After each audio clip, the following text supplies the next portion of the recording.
There was a time when the Lord Regent here in Burrows had it all. For a few brief months, everything was going as planned for him. He had the support from every part of Dunwall, from the aristocracy to the religious leaders.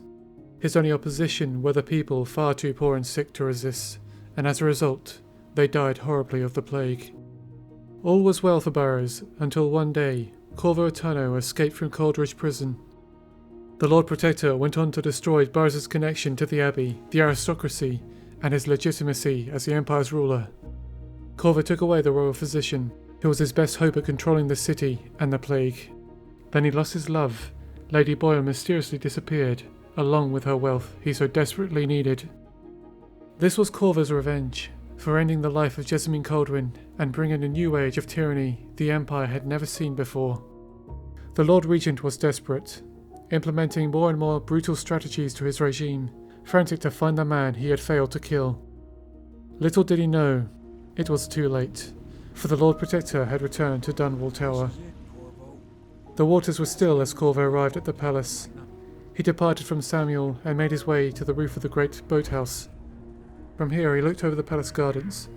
Once such a peaceful place, he and Emily played her often, hiding in the gazebo, practicing swordplay in the grounds, and being the subject of her many wild adventures. He feared that time was over. Now he would never be able to stop looking over his shoulder whilst protecting Dunwall's next empress. Looking down over the grounds, he put aside his sadness for the past and took in what lay before him. A small army of the city watch roamed the grounds, checking every corner. A pair of tall boys marched across the dirt, while spotlights aided their search. Before the main entrance to the palace was a wall of light in front of a watchtower. It seemed Burrows had spared no expense. Despite all these security measures, Corvo had roamed these very grounds for years. He knew where the guards watched most often, and where he and Jessamine could usually have some time alone. But also, his time spent in the shadows had taught him to be patient. All he had to do was follow the routes of the guards, and then choose the right moments to move. He stuck to the left side, close to the garden perimeter. He blinked across to the gazebo where it had all started, and couldn't help but pause for a moment. At his feet, the place where his love had died in his arms, was a plaque, remembering Jessamine Coldwin. A plaque, where everywhere else he looked, there were signs of Burrows, of the tyrant he had made himself. These devices were built to kill, the guards who blindly follow his orders. Statues and portraits had littered the city without even a year passing of his leadership. Without anything to prove his worth to his people, he forced his image upon them, because there was no other way he would be remembered. Corvo would make sure the city knew who had really tried to save them, and would make them forget the man who nearly destroyed them all. He and Emily would honour Jesamine's memory for as long as they could. Gritting his teeth, Corvo gripped his knife and ran onwards. He reached the water outlet building, vaguely remembering a way into the palace through here. Inside, a lone worker cowered in fear at the sight of Corvo. Now everyone knew he was the masked man prowling the city. They knew he wanted revenge. The worker pleaded for his life, offering a way to bypass the wall of light and the watchtower. He opened the overflow gate, allowing Corvo to swim through the tower moat. After giving thanks, he dived into the cold water. Hagfish bit at his flesh, but he swam onwards to the other side of the grounds. From here he blinked to an exposed air vent on the tower walls. It led straight inside. He crouched low, gazing down at the great entrance hall.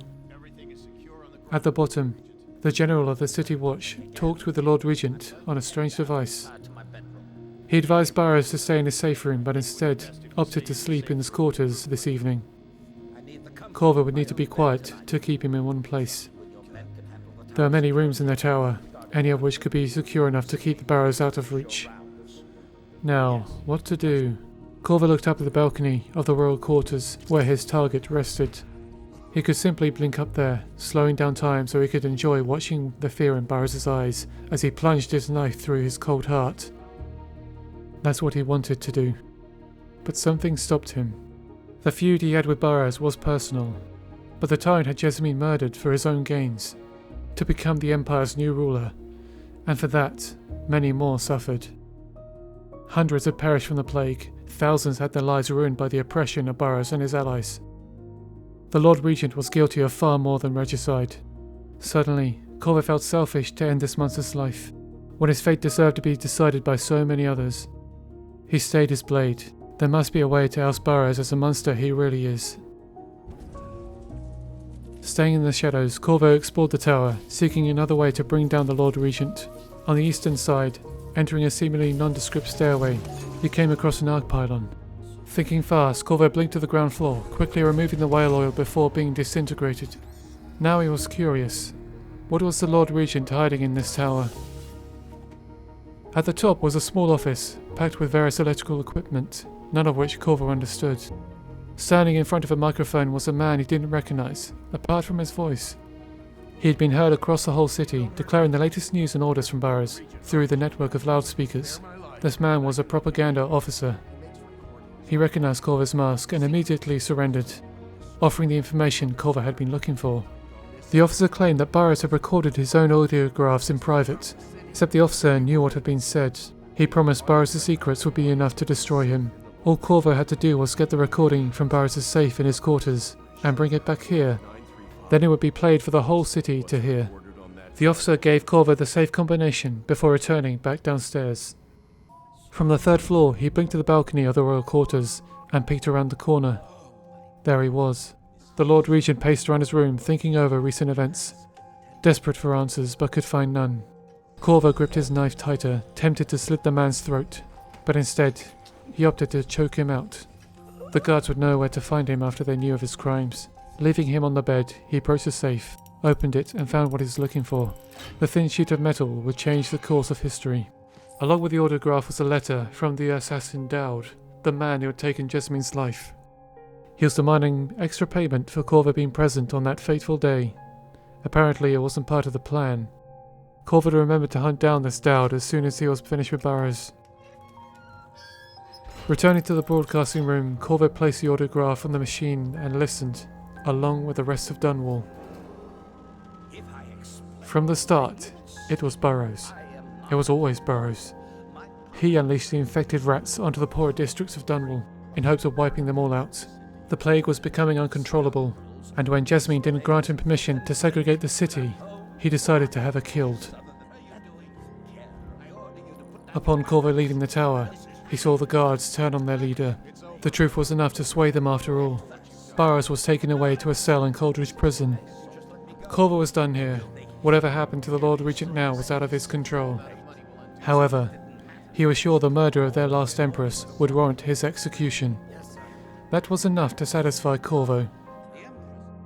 He returned to Samuel, who still waited where they had first arrived, at the foot of the boathouse. He seemed relieved to hear of Corvo's success, once again taking them back to their hound pits. Celebrations were in order. The Loyalists had won and were serving drinks all around. They toasted Corvo for all his hard work, and then Emily for the duties she now had to fill. Corvo drank, finally being able to relax. His work was over.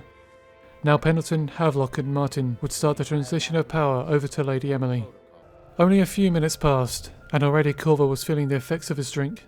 He tried talking with his friends, but it didn't help. Nor did getting fresh air as he stumbled outside. Surely it wasn't exhaustion catching up with him. He couldn't think straight, and went to his room to lie down. Only then, as he felt his body burn up feverishly before growing cold, did he realize what was going on. He had been poisoned. It took over his body and mind as he drifted into unconsciousness. He didn't know how long had passed, but he was awake. He couldn't move as Havelock, Pendleton and Martin stood over him, checking if he was dead. They revealed that after taking over from Burrows, they would stick to the same story. They would still blame Corvo for Jessamyn's murder. Now that they had his body, they would be seen as heroes, avengers for their fair empress. Samuel was with them. He assured the Loyalists that the Lord Protector was indeed dead. Corvo's blurred vision got worse, as he passed out again. He woke up this time with Samuel close by. He said he was sorry things had happened this way, but claimed he'd only given Corvo half the poison. It was the only thing he could have done, and promised to get Corvo out of the hound pits. He passed out again, the poison still thick in his veins. The next time he awoke, he was being brought into the flooded district. Whalers appeared by his side in an instant, as if they were blinking. He tried to move but couldn't. His equipment was gone. All he could do was watch and listen. He was helpless as he was brought into the lair of Dowd, the knife of Dunwall himself, the man who took the life of Jessamine Caldwin. To rise so high above his enemies, only to be brought crashing down in yet another brutal betrayal.